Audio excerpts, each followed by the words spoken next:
ఇది కదా ఆఫర్ అంటే ఇప్పుడు ఎంత కొంటే అంత ఫ్రీ విఆర్ఆ fine silver jewellery Jubilee Hills check post Hyderabad. నమస్కారం, వెల్కమ్ టు సుమన్ టీవీ. నేను గీతాంజలి. ప్రస్తుతం మనతో పాటు ఉన్న అతిథి చాలా స్పెషల్ పర్సన్ అండి, ది మదన్ గుప్తా. ఈ పేరు చెప్పగానే చాలా మందికి అర్థమైపోయి ఉంటుంది.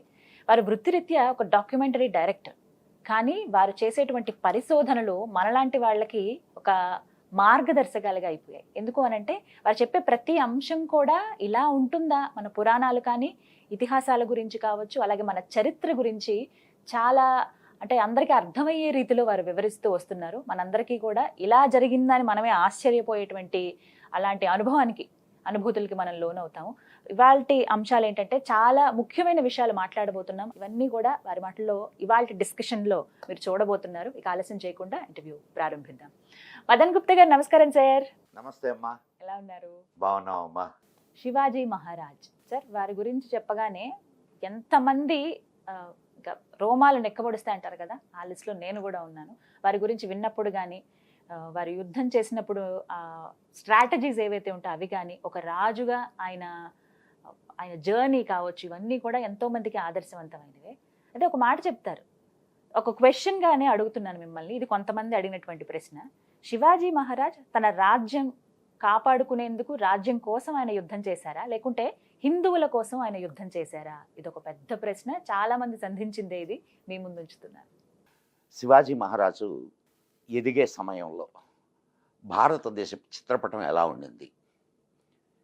భయంకరమైనటువంటి పరిస్థితుల్ని ఎదుర్కొంటూ ఉన్నది. ఇక్కడ హిందువుల మాన ప్రాణాలకి రక్షణ లేదు. హిందువులు బ్రతకడమే అతి భయంకరమైన పరిస్థితుల్లో ఉండింది. హిందువుగా ఉండడానికి జిజియా పన్ను చెల్లించవలసినటువంటి పరిస్థితి. ఈ పరిస్థితిలో ఒక రాజకుమారుడు, యువకుడు దేని గురించి ఆలోచిస్తాడు? సామాన్య యువకులైతే తాము బ్రతకడానికి ఆలోచిస్తారు, కానీ నిలువెల్లా దేశభక్తిని, నిలువెల్లా ధర్మ నిరతను నింపుకున్నటువంటి శివాజీ ఎలా ఆలోచిస్తాడు? తన ధర్మాన్ని, తన జాతిని నిలబెట్టుకోవడానికి ఆలోచిస్తాడు. ఆయన ఏర్పాటు చేసినటువంటి సామ్రాజ్యం పేరు హైందవీ సామ్రాజ్యం. హైందవీ రాజ్య స్థాపన ఆయన ముఖ్య లక్ష్యం. ఆయన తన హిందూ రాజులతో పోరాడాడు, ముస్లిం రాజులతో పోరాడాడు. రాజ్య విస్తరణ చేయడానికి ఖచ్చితంగా ప్రయత్నం చేశాడు. కానీ ఆ రాజ్యం దేనికోసం? రాజ్యం ధర్మం కోసం. ఒక్కటే గుర్తుపెట్టుకోండి, శివాజీ చరిత్ర నేటి మనకు కూడా చెప్తున్నటువంటి అనేక పాఠాలు ఉన్నాయి. నాడు శివాజీ రాజ్య స్థాపన చేసి ధర్మాన్ని రక్షించడానికి ప్రయత్నం చేస్తే, నేడు రాజ్య స్థాపన ధర్మాన్ని రక్షించడానికి నేడు ప్రజలకు ఉన్నటువంటి ఏకైక ఆయుధం తమ ఓటు. ధర్మాన్ని పాటించే వారికి, ధర్మాన్ని రక్షించాలనుకునే వారికి మీరు ఓటు వేసి రాజ్యాధికారాన్ని ధర్మం వైపు ఉండే వాళ్లకు ఇవ్వగలిగితే ధర్మం రక్షించబడుతుంది. నాడు శివాజీ ఇచ్చినటువంటి మహోన్నత సందేశం తను చేసినటువంటి యుద్ధాల ద్వారా అయితే ఏమి, తను చేసినటువంటి అనేక ప్రణాళికల ద్వారా అయితే ఏమి, తను ఏర్పరిచిన రక్షణ వ్యవస్థ ద్వారా అయితే ఏమి, భారతదేశానికి ఇచ్చినటువంటి సందేశం ఒక్కటే, ధర్మరక్షణ. ఆయన తల్లి జిజియాబాయి చిన్నప్పటి నుంచి ధర్మరక్షణ కోసమే ఆయన్ని ఉద్యుక్తుణ్ణి చేసింది. ఆయన గురువులు అందరూ కూడా ఆయనని ధర్మరక్షణ వైపే నడిపించారు తప్ప రాజ్య విస్తరణ వైపు ఎవ్వరూ నడిపించలేదు. ఈ విషయాన్ని మనం ఖచ్చితంగా గుర్తుపెట్టుకోవాలి. ఆయన రాజ్య విస్తరణ చేస్తే, రాజ్య విస్తరణ కోసమే ఆయన పాటుపడి ఉంటే, ఆ రాజ్యానికి హైందవీ స్వరాజ్యం అని పేరు పెట్టాల్సిన అవసరం లేదు. హైందవీ స్వరాజ్యాన్ని ఆయన స్థాపించడానికి యుద్ధం చేశాడు తప్ప, ధర్మ రక్షణకు యుద్ధం చేశాడు తప్ప, రాజ్య విస్తరణ కోసం ఆయన యుద్ధాలు చెయ్యలేదు. ఆయన ఎన్నెన్ని కష్టాలు పడ్డాడు. ఎంత చిన్న వయస్సు నుంచి చివరి క్షణం వరకు ఆయన అనుభవించినటువంటి కష్టాలు మానవ మాత్రులు ఎవ్వరూ అనుభవించి ఉండరు. అన్ని యుద్ధాలు చేస్తూ కూడా ఆయన ధర్మాన్ని తప్పలేదు.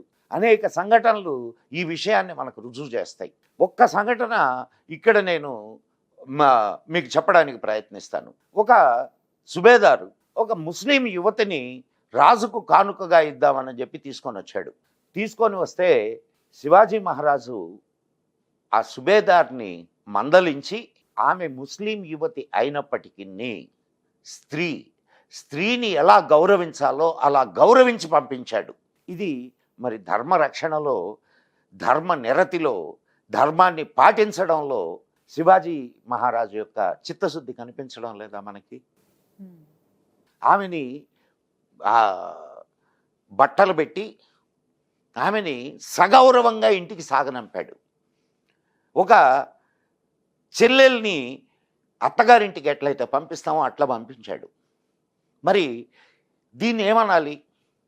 ఆయన నిజంగా ముస్లింల మీద కక్షతో ఈ పని చేశాడా అంటే కాదు. ముస్లింల మీద ఆయనకి ఎప్పుడూ కూడా విరోధభావం లేదు. ముస్లిముల యొక్క మనఃప్రవృత్తి ఏదైతే ఉందో, హిందూ విరోధ మనఃప్రవృత్తి, దోపిడీదారు మనస్తత్వం, దీని మీద ఆయన పోరాటం తప్ప పర్సనల్గా ముస్లిమ్స్ మీద ఆయనకి ఎటువంటి ఆయన సైన్యంలో కొంతమంది ముస్లిం అధికారులు ఉండేవాళ్ళు. కాబట్టి ఇది మనం ఖచ్చితంగా తెలుసుకోవలసినటువంటి విషయం.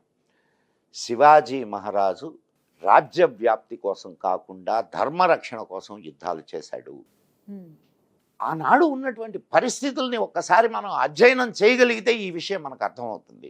ఆనాడు స్త్రీల మానాలకి విలువ లేదు. భారతదేశం ఆనాటి వరకు ఒక యుద్ధ ప్రక్రియ, ఒక యుద్ధ క్రమశిక్షణాయుతమైనటువంటి యుద్ధాన్ని చేసేటటువంటి దేశం. భారతదేశానికి దొంగచాటు దెబ్బ తీయడం అనేది చేతరాదు, తెలియదు. అండ్ సైన్యం పోయేటటువంటి దారిలో ఉన్నటువంటి గ్రామాలని టచ్ చేయరు, స్త్రీ బాల వృద్ధుల్ని టచ్ చేయరు. అండ్ సూర్యోదయం నుంచి సూర్యాస్తమయం వరకు మాత్రమే యుద్ధం జరిగేది, మధ్యలో యుద్ధ విరామ సమయం ఉండేది. ఇటువంటి నీతి నియమాలు ఏమీ లేని ఒక దారి దోపిడీ మోకలతో శివాజీ యుద్ధం చేశాడు. కానీ శివాజీ చేసిన యుద్ధం కూడా అంటే సత్యం సత్యేన సమాచరేత్, అంటే ముళ్ళును ముళ్ళుతోనే తీయాలి. అలాంటి దుర్మార్గపు యుద్ధం చేసేటటువంటి వాళ్ళతోటి అలాగ దుర్మార్గంగానే యుద్ధం చేయాలి. అందుకే శివాజీ అనేక రకాల యుద్ధ ప్రక్రియల్ని తన సైన్యంలో ఏర్పాటు చేశాడు. దాక్కుని యుద్ధం చేయడం అండ్ దారి కాచి యుద్ధం చేయడం, గెరిల్లా యుద్ధ నీతులు అంటారు. గెరిల్లా యుద్ధ నీతుల్ని ఆయన పాటించాడు.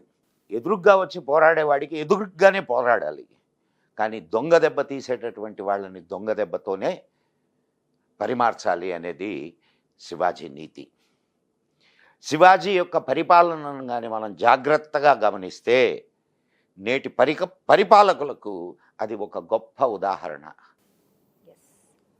ధర్మాన్ని నిర్వర్తించడానికి శివాజీ ఎంత కంకణబద్ధుడో, ధర్మాన్ని కాపాడడానికి యుద్ధం చేయడానికి కూడా అంత కంకణబద్ధుడే. కాబట్టి ఆ ఆలోచనే శివాజీ మహారాజు రాజ్య విస్తరణకు ప్రయత్నం చేశాడనేటటువంటి ఆలోచనే అవసరం లేదు. ఇదే కాదు, తర్వాత ఆయన పేష్వాలు అంటే ఆయన సైనికాధికారులు, ఆయన మంత్రులు, వీళ్ళందరూ కూడా ఔరంగజేబ్కి లేఖలు రాశారు.